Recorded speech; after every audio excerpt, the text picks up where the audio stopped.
The sky burned orange and red as Sergeant Marcus Cole moved through the broken streets of the alien city, his rifle held tight against his chest, his eyes scanning every shadow and every corner for movement. 3 years of war had taught him to trust nothing and no one on these worlds. And the lesson had cost him friends and brothers in arms who would never go home again. The Valori had started this war when they attacked human colonies without warning, burning 2 entire worlds from orbit and killing millions of innocent people who had never even heard of the Valori Dominion before that terrible day. Now humanity had pushed back across the stars, and the Valori were learning a hard truth about the species they had once called soft prey. Marcus led his fire team of 4 soldiers through a plaza where alien trees had been turned to ash, and strange statues lay shattered on the ground, their meaning lost forever in the chaos of battle. Private Chun walked 3 meters to his left, her weapon sweeping the windows of ruined buildings that rose like broken teeth against the burning sky. Corporal Vasquez moved to his right, the red cross on her shoulder marking her as the squad medic, though she carried a rifle just like everyone else, because in this war there were no safe positions.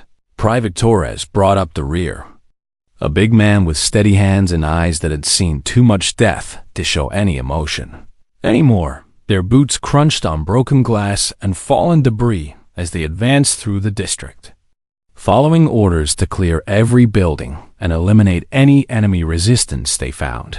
Command had told them this sector contained military targets, administrative buildings where Valori officers planned their campaigns and stored their secrets.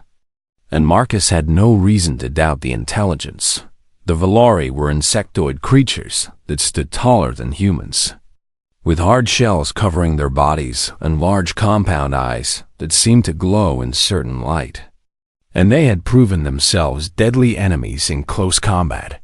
Their claws could tear through standard armor, and their reflexes were faster than anything humans had evolved to fight. But humanity had adapted as humanity always did.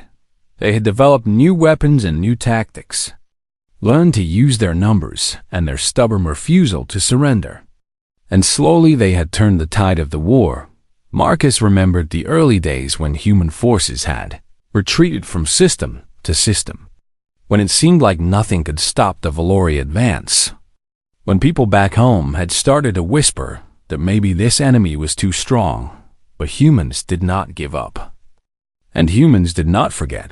And humans did not forgive the murder of millions. The counterattack had begun 18 months ago. And now human boots walked on Valori worlds for the first time. And it was the enemy who tasted fear. Marcus felt no joy in this, only a grim satisfaction that the beings who had killed so many innocent people were finally facing justice for their crimes. He had lost his younger brother David in the attack on New Helsinki, a colony world that had been home to 3 million people before the Valori turned it into a ball of radioactive glass. David had been 22 years old, a teacher who worked with children in a small town near the colony's northern sea, and he had never held a weapon in his life.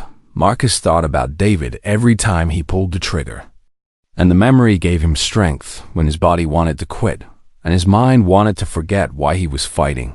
The squad reached a wide street that had once been beautiful, lined with strange alien plants and decorated with hanging lights that now swung broken in the hot wind from distant fires.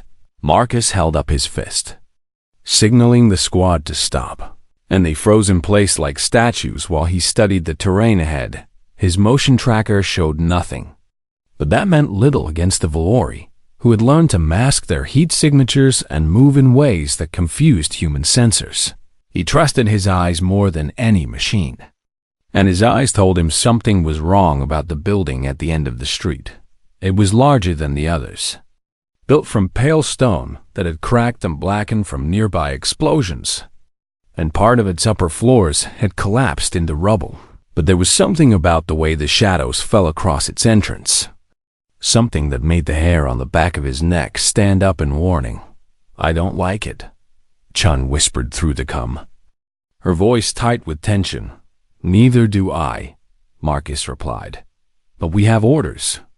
And that building is on our list." He checked his ammunition and made sure his combat knife was loose in its sheath, because he had learned that sometimes guns were not enough. When the Valori got close, Vasquez moved up beside him, her dark eyes studying the building with the same suspicion he felt.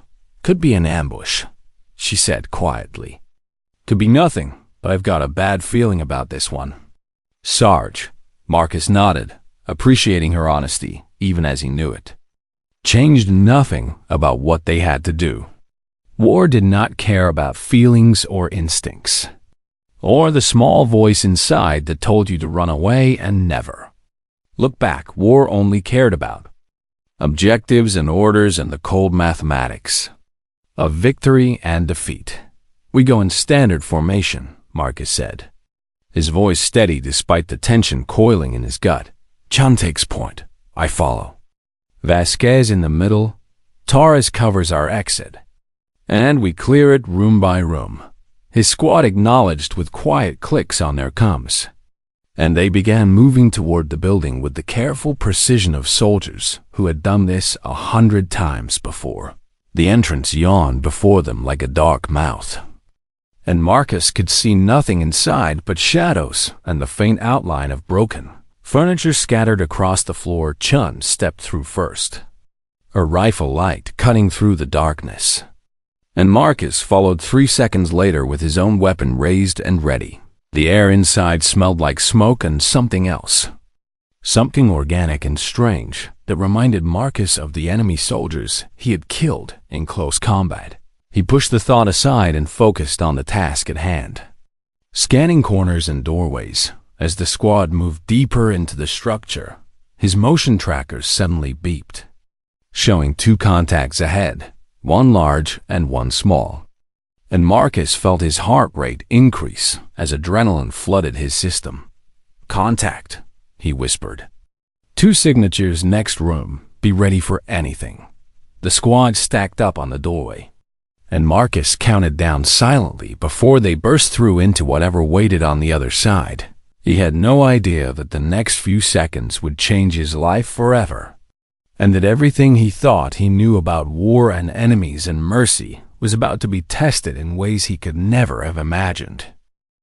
Marcus burst through the doorway with his rifle raised and his finger ready on the trigger, every muscle in his body prepared for the violence that had become as natural as breathing over 3 years of brutal war. Chun moved beside him, a weapon light sweeping across the room and illuminating walls covered with strange alien writing and pictures that meant nothing to human eyes. The room had once been some kind of office or study, with a large desk made of dark material pushed against one wall and shelves filled with objects that had fallen and shattered during the fighting. But Marcus saw none of these details because his attention locked onto the 2 figures huddled in the far corner. And what he saw made his brain struggle to understand. What his eyes were telling him, a Valori soldier sat slumped against the wall, his hard shell cracked and leaking the blue-green fluid that served as blood for his species, his compound eyes dim and unfocused with pain. The soldier wore the uniform of a junior officer, and Marcus could see a weapon lying on the ground several meters away, too far for the wounded alien to reach even if he had the strength to try. But it was not the soldier that made Marcus hesitate with his finger frozen on the trigger. Standing between Marcus and the wounded Valori was a child. Marcus had never seen a Valori child before, had never even thought about whether they existed, because in war you did not think about your enemy as beings with families and young ones and lives beyond the battlefield. The child was tiny, reaching only to Marcus's waist, with a shell that looked soft and pale compared to the hard armor of adult Valori, and enormous eyes that reflected the light from the human weapons.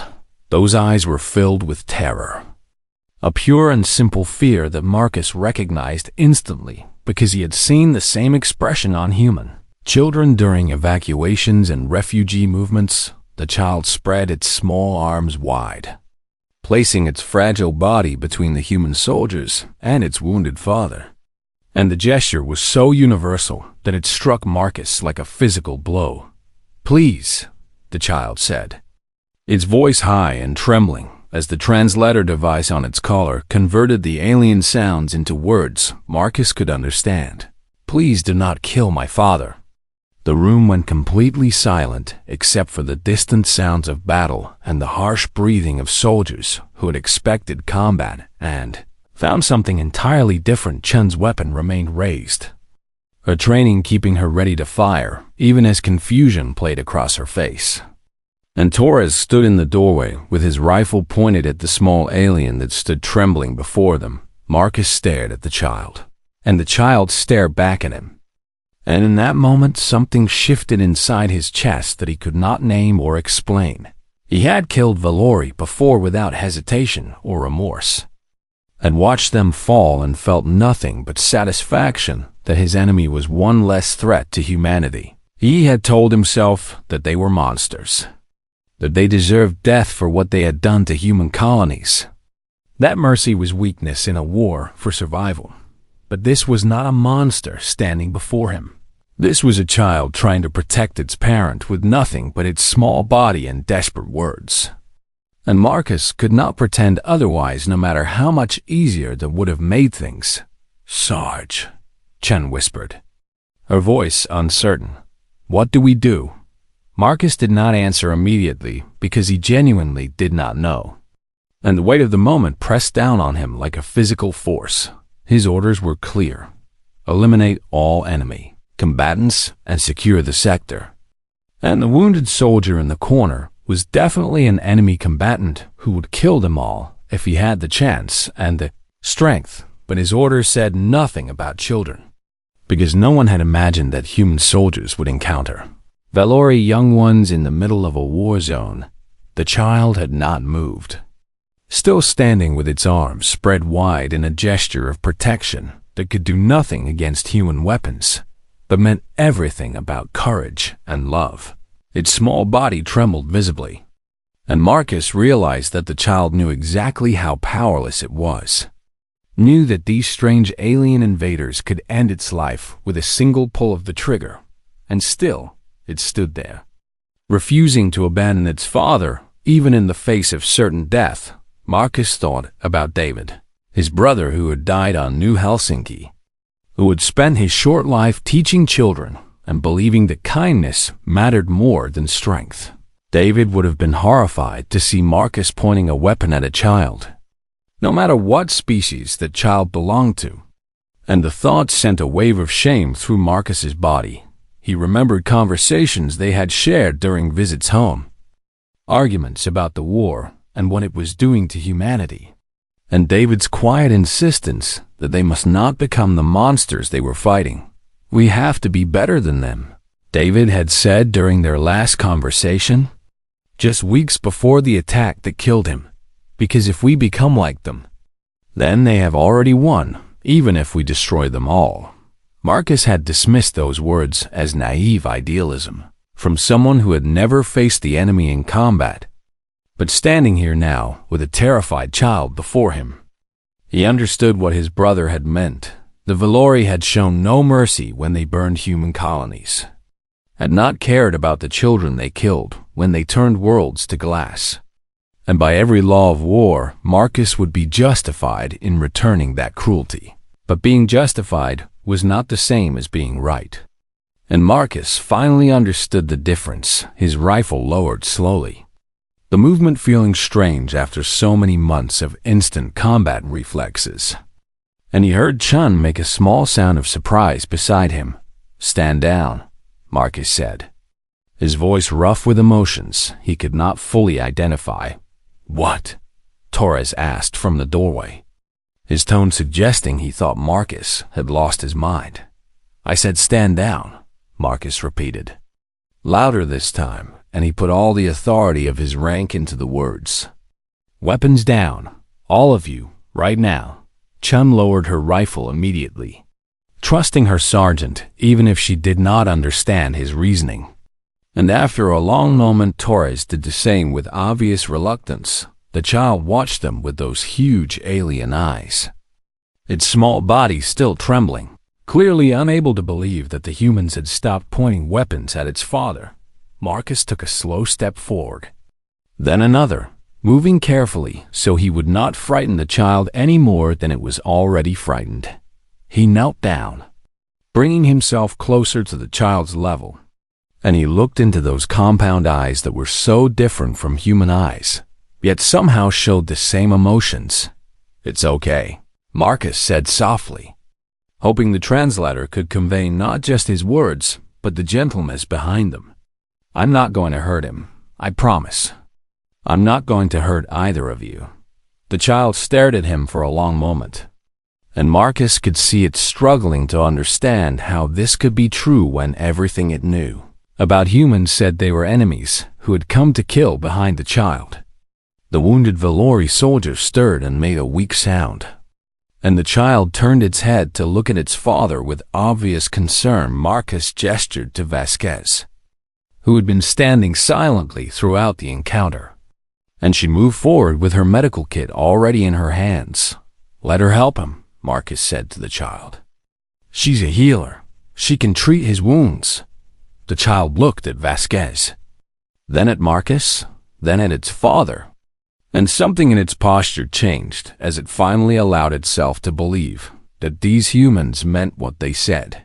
It stepped aside, still watching carefully, and Vasquez knelt beside the wounded Valori and began examining the injury with professional efficiency. Marcus stayed where he was, kneeling on the dusty floor, watching the child that had shown more courage than many soldiers he had known, and he wondered what this moment would mean for the war, for humanity, and for his own soul that had grown so cold during 3 years of killing.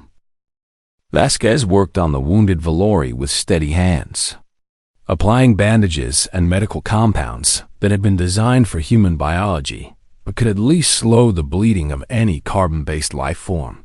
The alien soldier drifted in and out of consciousness, too weak to resist even if he had wanted to, and his large compound eyes flickered with confusion each time they opened and saw humans.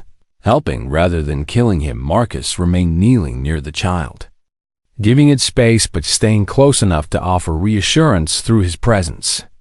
And he watched as his squad adjusted to a situation none of them had ever trained for. Chun had moved to the window, keeping watch on the street outside while the medic worked. Her posture tense, but her weapon pointed at the ground. Torres stood guard at the doorway, and Marcus could see the big man struggling with what was happening, his face showing the conflict between training and something deeper. "Sarge," Torres said quietly, his voice carrying only far enough for Marcus to hear. "You know what Command is going to say about this?" Marcus nodded slowly, acknowledging the truth without letting it change his decision. "Command isn't here," he replied. "And Command didn't see what I saw." Torres was silent for a moment. Then he shook his head and returned his attention to watching the corridor. Accepting the situation, even if he did not fully agree with it, the child had crept closer to its father, watching Vasquez work with a mixture of fear and hope that seemed to transcend the boundaries of species and language. Marcus studied the small alien, noting details he had missed in the first chaotic moments of the encounter. The child's shell was pale green, almost translucent in places, and patterns of darker color swirled across its surface like living art. Its eyes were proportionally larger than an adult Valori's eyes, giving it an appearance that human instincts interpreted as young and vulnerable and deserving of protection. Evolution had apparently decided that babies should look like babies across all the galaxy, and Marcus found something both strange and comforting in that thought. "He will live," Vasquez announced, sitting back on her heels and wiping blue-green fluid from her gloves. "The wound is deep, but it missed his vital organs. At least the ones I can identify from our combat medical briefings." The child made a sound that the translator rendered as a gasp of relief, and it rushed forward to kneel beside its father. Touching his face with small, gentle hands, the wounded soldier's eyes opened, clearer now than they had been before, And he looked down at his child with an expression that needed no translation. Marcus had seen that look on human faces 1,000 times. In refugee camps and evacuation centers and hospitals across a dozen worlds. It was the look of a parent who had feared the worst and found unexpected hope instead.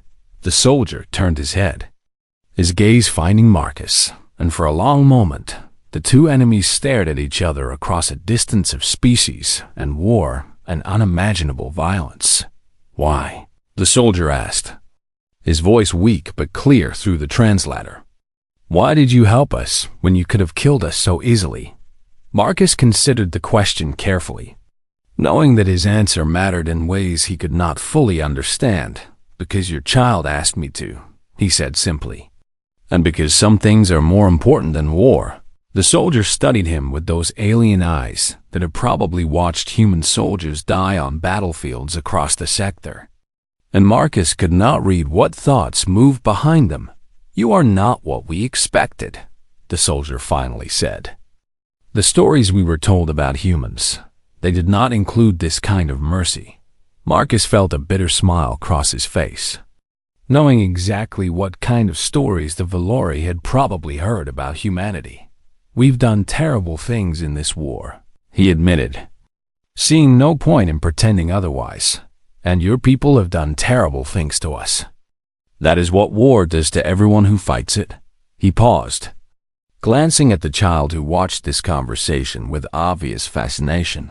"But I didn't join the military to kill children," Marcus continued. "I joined because I wanted to protect people. And somewhere along the way I forgot that protecting people means more than just killing enemies." The soldier was quiet for a moment.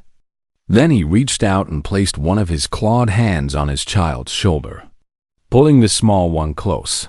"My name is Vareth Kilos," he said, "and this is my offspring Myra. We were trying to reach the evacuation point when the building collapsed around us." Marcus blinked at the introduction, startled by this unexpected gesture of trust from someone who should by all rights hate him and everything he represented. "I'm Marcus Cole," he replied, "Sergeant, United Earth Marine Corps. And these are my squad." The child, Mira, looked at Marcus with those huge eyes that seemed to hold 1,000 questions. "Are you going to let us go?" Myra asked, the translator giving the words a strange musical quality. "Or are you going to take us prisoner?" Marcus exchanged a glance with Vasquez, who shrugged slightly as if to say this was his decision and she would support whatever he chose. The honest truth was that Marcus did not know what he was going to do. Military protocol said he should take them prisoner and turn them over to command for interrogation. But something about that felt wrong given the circumstances. These were not soldiers captured in battle. This was an injured father and a frightened child caught in a war zone.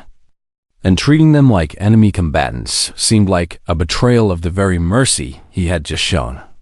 "I don't know yet," Marcus admitted, deciding that honesty was the only appropriate response.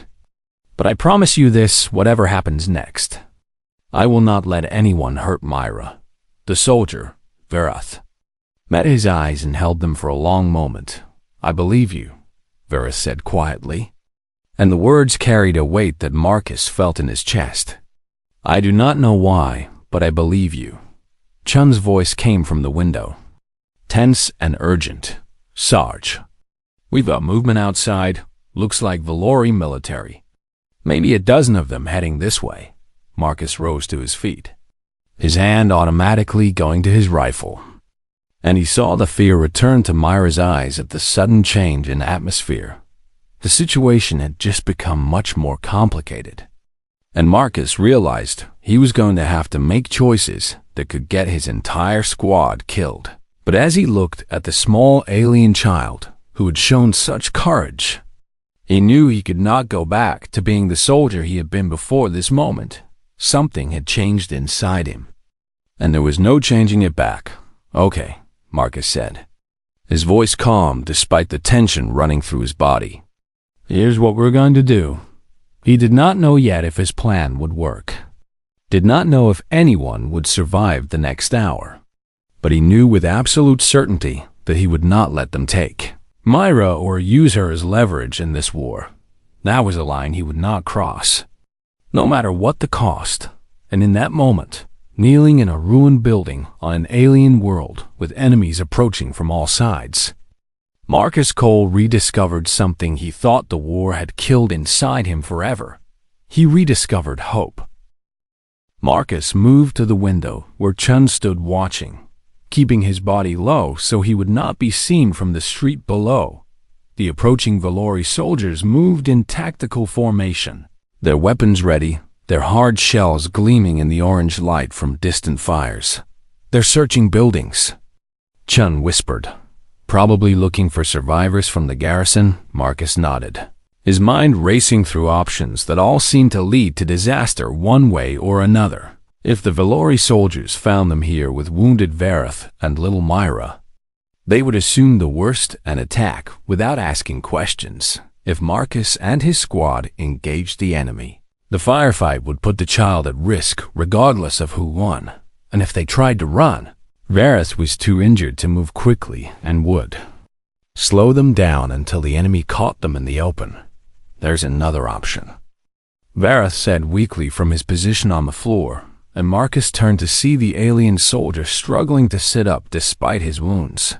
"You could give us to them," Vareth continued, his compound eyes meeting Marcus's gaze. "Tell them you were using us as bait or prisoners. They would believe that, and your squad could slip away while they deal with us." Myra made a small frightened sound, but Vareth placed his hand on the child's head in a gesture of comfort. "It is all right, little one," he said softly.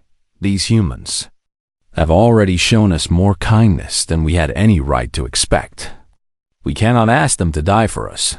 Marcus felt something twist in his chest at the resignation in Vareth's voice, at the way he was prepared to sacrifice himself to protect enemies who should by every logic of war want him dead. "No," Marcus said firmly. "That's not happening." Torres turned from his position at the door, his expression skeptical. "Sarge, with respect, that might be our best option here. Our mission is to survive and complete our objectives, not to protect enemy civilians." "I said no," Marcus repeated, and his voice carried an edge that made Torres step back. "We are not trading lives to save ourselves. That is not who we are." The big soldier stared at him for a long moment, then slowly nodded his acceptance. "Okay, Sarge. So what's the plan?" Marcus looked around the room, studying the walls and ceiling and floor, looking for something he could use to get everyone out of this situation alive. His eyes fell on a doorway at the back of the room, partially hidden behind a fallen shelf. And through it, he could see a stairway leading down into darkness. "Where does that go?" he asked Vareth. The alien soldier turned his head to look. Then understanding dawned in his expression. "The underground passages," Vareth said. "They connect most of the administrative buildings. They were built for security during emergencies." Marcus felt a grin spreading across his face despite the desperate circumstances. "Chun, help Vasquez get Vareth ready to move.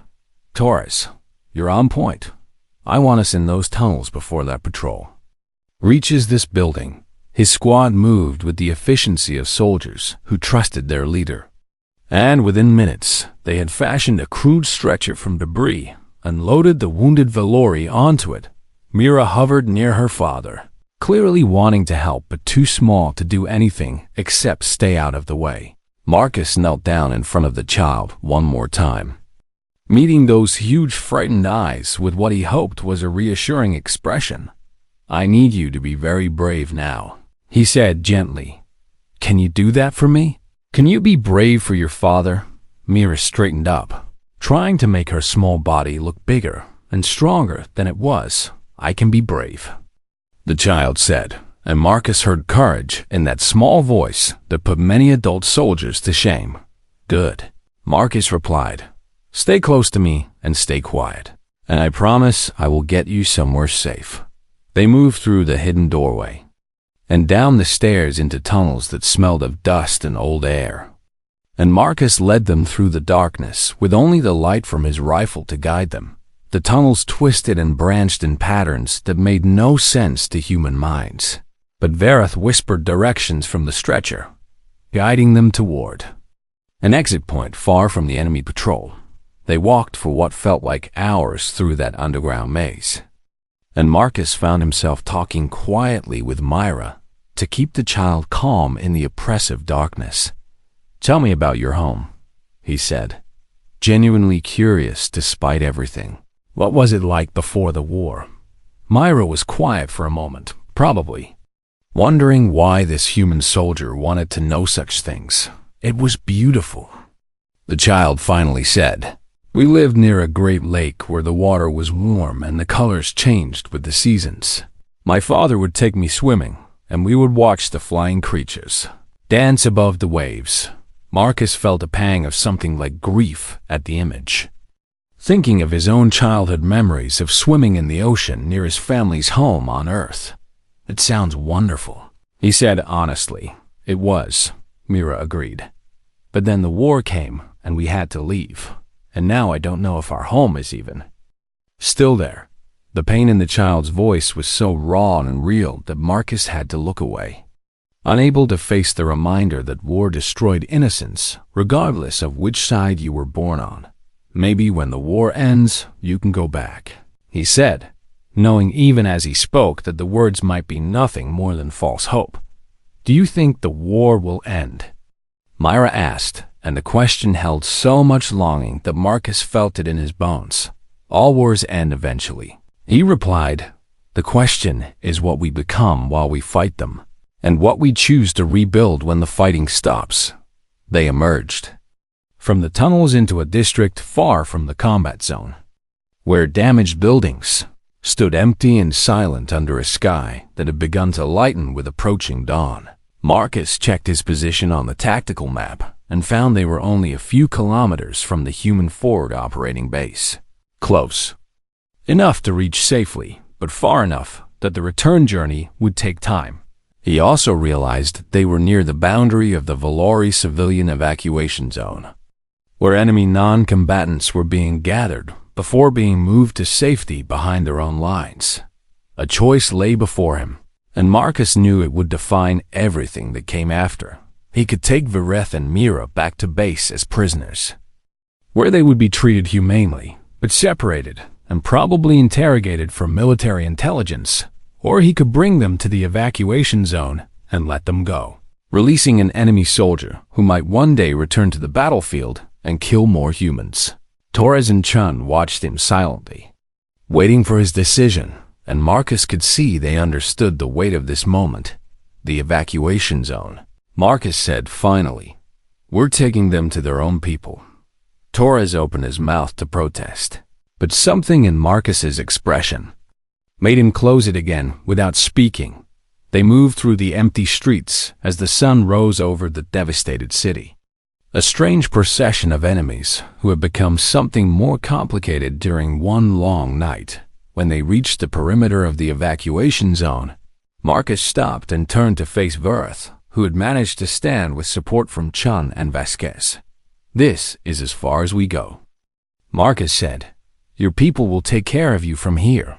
Vareth stared at him with those alien eyes that had once seemed so inhuman, but now looked almost familiar. "I do not understand why you did this," the Valori soldier said. "We are enemies. Our peoples are at war, and yet you risked everything to save us." Marcus thought about the question, thought about David and Mercy, and what it meant to be human in a universe full of darkness and violence. "Because someone had to," he finally said. "Because if we forget how to show mercy, we forget how to be human, and then we've lost the war, even if we win every battle." Myra stepped forward before Marcus could react, wrapping her small arms around his leg in an embrace that startled him so much he nearly fell over. "Thank you," the child said, looking up at him with those huge eyes. "Thank you for saving my father. I will never forget you." Marcus Cole. Marcus knelt down and carefully returned the embrace, holding the small alien child who had changed everything he thought he knew about this war. Be safe. Little one, he whispered. And when you grow up, remember that humans can be kind as well as strong. Mira nodded solemnly, then turned and helped her father limp toward the evacuation zone where other Valori were gathering under the watchful eyes of human guards. Marcus watched them go until they disappeared into the crowd. Then he turned and led his squad away without looking back. He did not know what the future would bring, did not know if this small act of mercy would matter in the grand scheme of a war that had already killed millions, but he knew he had made the right choice. And sometimes that had to be enough. The story of the human soldier and the Valori child spread like fire across both sides of the war, passed from voice to voice in quiet moments between battles and desperate struggles for survival. At first, it was just a rumor, a tale too strange to be believed, about a human sergeant who had spared an enemy and carried him to safety through underground tunnels. But as more details emerged, as witnesses came forward, and the story was confirmed by soldiers on both sides who had seen pieces of what happened that night, the rumor became legend. Vareth Kilos recovered from his wounds in a military hospital behind Valori lines, and when he was strong enough to speak, he told everyone who would listen about the humans who had shown mercy when cruelty would have been so much easier. His account spread through the Valori military and then into civilian channels, where it sparked debates and arguments and uncomfortable questions about everything they thought they knew about their enemy. They called us soft prey. Vareth told a gathering of senior officers who had come to hear his story firsthand. They said humans were weak because their bodies did not have natural armor or weapons. He paused, and his compound eyes swept across the assembled commanders with an intensity that demanded attention. They were wrong. Vareth continued. Humans are not soft because they are weak. They are soft because their strength comes from somewhere else, from inside, from something we do not have words to describe. Meanwhile, on the human side, Sergeant Marcus Cole returned to duty and refused to speak publicly about what had happened in that ruined building. But his squad talked, and their fellow soldiers talked, and soon the story reached journalists and politicians and ordinary citizens who were hungry for something other than endless reports of death and destruction. People began asking questions that had gone unasked since the war began 3 years ago. Were the Valori truly monsters, or were they beings with families and children and hopes just like humanity? Was there any possibility of peace? Or was the war destined to continue until one side was completely destroyed? What did it mean to be human in a universe where they had proven capable of both terrible violence and unexpected compassion? The questions grew louder as more stories emerged, because Marcus and his squad were not the only humans who had shown mercy during the long years of fighting. There were tales of human medics treating wounded Valori soldiers even when no one was watching, of human commanders ordering restraint when their forces could have committed atrocities, of human soldiers sharing food and water with enemy civilians caught in war zones. These stories had always existed, but they had been buried under the weight of propaganda and grief and the simple human need to hate, an enemy that had caused so much suffering. Now they rose to the surface, and they painted a picture of humanity that was far more complicated than either side had wanted to acknowledge. 6 months after that night in the ruined building, representatives from Earth and the Valori Dominion met on a neutral space station to discuss the possibility of ending the war. The negotiations were difficult, marked by distrust and anger and the weight of all the blood that had been spilled by both sides. But they continued, day after day, because something had changed in the way each side saw the other.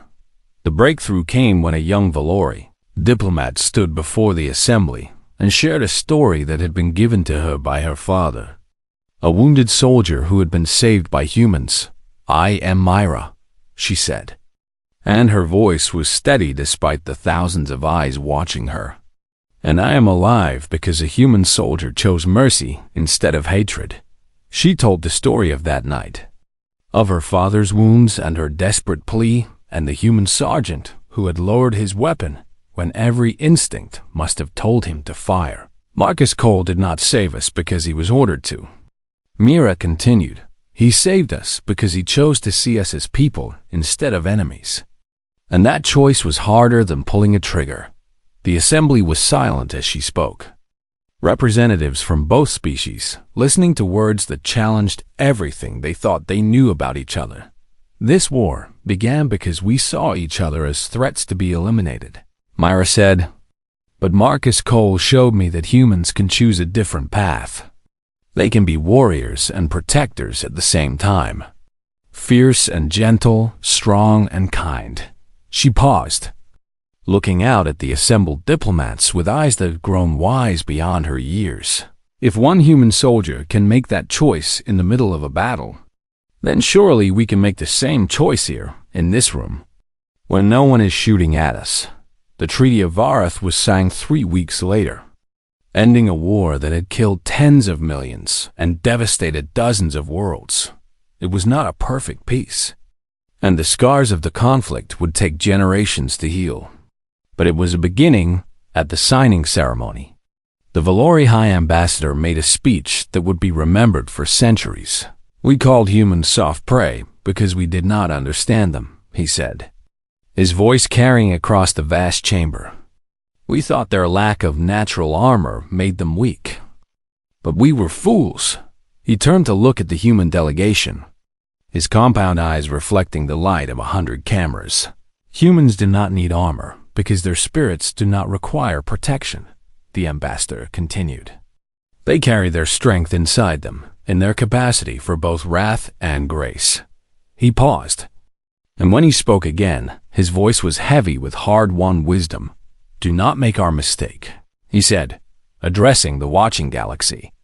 Do not wake the humans to war, but if you must, do not give them reason to hate you, because a human who hates is terrible beyond measure. His expression softened, and something like wonder entered his voice. But a human who loves, a human who shows mercy, a human who chooses compassion even in the darkness of war, that human will move the stars themselves, far away on Earth. Marcus Cole watched the ceremony on a screen in his brother's memorial garden, surrounded by flowers that David had planted years ago. He thought about the child who had stood between him and an enemy soldier, about the courage it had taken for such a small being to face weapons it could not hope to survive. He thought about Vareth, who had been willing to sacrifice himself so that enemies could escape, about the unexpected trust they had found in each other during that long night, and he thought about David, whose gentle spirit had guided him toward mercy, even when hatred would have been so much easier. I hope you can see this, Marcus whispered to the wind that stirred the flowers. I hope you know that you were right all along. The war was over, but the story of the human soldier and the alien child was just beginning. It spread across the galaxy in the years that followed, carried by traders and travelers and explorers who ventured into the vast darkness between stars. It became a legend, then a myth, then a truth that every species in the known universe learned eventually humanity was dangerous, not because of their weapons or their numbers, or their stubborn refusal to surrender. Humanity was dangerous because they could hate with all their hearts and still choose to love, could wage terrible war and still show impossible mercy, could burn worlds and save children in the same breath. The galaxy learned to respect humanity, not through fear alone, but through wonder at a species that contained such contradictions without being torn apart by them.